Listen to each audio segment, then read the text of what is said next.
اگر ہم مندرے کی بات کرتے ہیں تو مندرا جو لفظ ہے یہ بیسیکلی سنسکرت زبان کا لفظ ہے کہ جس کے معنی کہ بزرگوں کے زبان سے نکلے ہوئے وہ الفاظ، وہ کلمات، وہ جملے کہ جو مقبول بارگاہ ہوئے،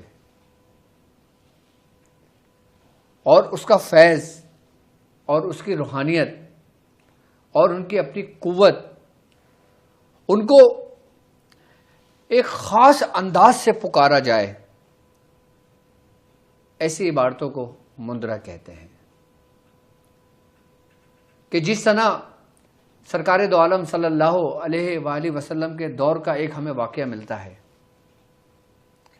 کہ آپ صحابی رسول کی مجلس میں جلوہ افروز تھے۔ ایک صحابی آئے اور کہنے لگے، اے اللہ کے نبی، آپ پر سلامتی ہو، کہ ہمارا ایک فلاں ساتھی وہ کچھ کلمات کی ادائیگی کرتا ہے اور وہ بچھو اور سانپ کے کاٹے ہوئے پر دم کرتا ہے، کسی کو بخار چڑھ جاتا ہے تو اس پہ دم کرتا ہے، اس پہ کچھ پڑھ کے پھونکتا ہے کہ جس سے اس کا بخار اتر جاتا ہے، کہ جس سے سانپ کے کاٹے اور بچھو کے کاٹے کا اثر ختم ہو جاتا ہے، زائل ہو جاتا ہے۔ تو کیا یہ شریعت میں جائز ہے؟ کیا ہے یہ؟ آپ نے فرمایا کون ہے وہ؟ تو صحابی رسول نے فرمایا کہ فلاں ہیں، فلاں ساتھی ہیں۔ آپ نے فرمایا ان کو بلاؤ۔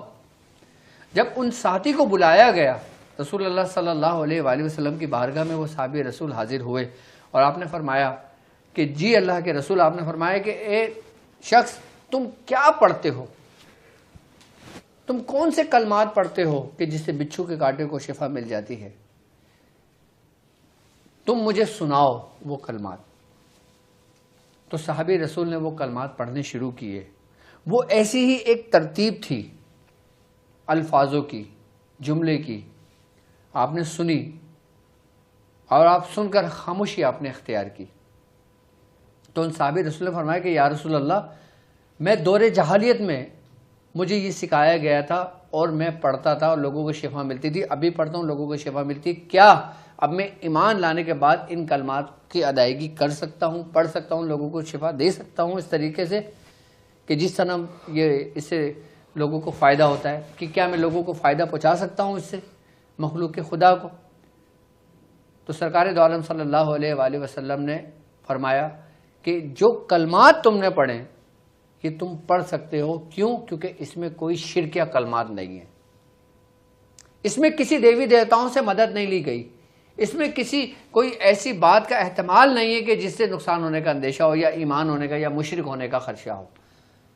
تو رسول اللہ صلی اللہ علیہ وآلہ وسلم نے ان صحابی رسول کو باقاعدہ طور پہ اس کی اجازت دی کہ تم اس کو پڑھ سکتے ہو، صرف اس نیت سے، اس لیے کہ تم زیادہ سے زیادہ لوگوں کو نفع اور فائدہ پہنچاؤ۔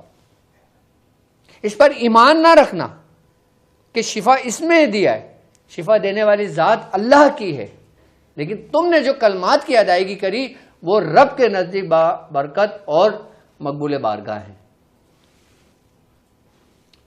اسی نسبت سے ہمارے بزرگ مندرا اس کو کہتے ہیں، اور پھر یہی کلمات کی ادائیگی کہ جو ایک اپنا اثر، ایک تاثیر رکھتی ہے، پڑھنے کی اجازت دیتے ہیں۔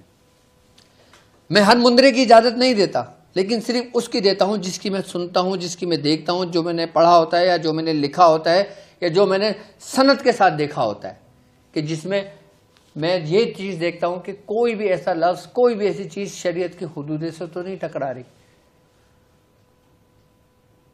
اس کے بعد میں آپ لوگوں کو تعلیم کرتا ہوں، اور الحمدللہ سلاسل کے اندر اولیاء کرام نے اس چیز پہ بڑی ریاضتیں، بڑی محنتیں کی ہیں۔ اور ایک تو وہ کہ جو اس الفاظ کی ادائیگی کی تاثیر، اور دوسری وہ ان بزرگوں کی تاثیر جو ان کے تقوی کی ہے، جو ان کی پاکیزگی کی ہے، جو ان کی اپنی روحانیت کی ہے۔ اور جب ہم انہی انداز سے پکارتے ہیں اور ان سے استمداد لیتے ہیں تو پھر اسی کے مہاتے جو موکلان ہوتے ہیں، جو مسلم جنات ہوتے ہیں، پھر وہ انسان کے معاون اور انسان کے مددگار بنتے ہیں کہ جس سے ہمیں فائدہ حاصل ہوتا ہے۔ رب کو کیا پسند ہے آپ کو معلوم ہے؟ اللہ رب العزت فرماتا ہے کہ جو میرے دوستوں سے دوستی رکھتا ہے میں اس کا دوست ہوں، اور جو میرے دوستوں سے دشمنی رکھتا ہے میں اس کے خلاف اعلان جنگ کرتا ہوں. اعلان جنگ کرتا ہوں میں. اور پھر جب تم اس کے دوستوں کو ہی پکارو گے ایسے الفاظ میں کہ جس میں اس کی شان بیان ہو رہی ہے تو رب کتنا خوش ہوگا، کیونکہ وہ اس کے مقبول بارگاہ ہیں، وہ اس کے محبوب ہیں. اور پھر جب ہم جس نیت سے مندرہ پڑھتے ہیں اس میں ہمیں کامیابی ملتی ہے.